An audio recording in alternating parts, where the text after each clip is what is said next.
আমরা সবাই গোলাম কার? নিজেকে গোলাম পরিচয় দিতে খারাপ লাগে আপনাদের? আমরা হলাম গোলাম, আমরা সবাই রহমানের গোলাম।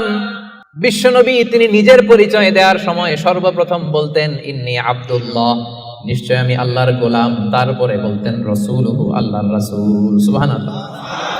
পৃথিবীর শ্রেষ্ঠতম মানুষ তিনি যখন নিজের পরিচয় দিতেন রাসূলটা পরে বলতেন।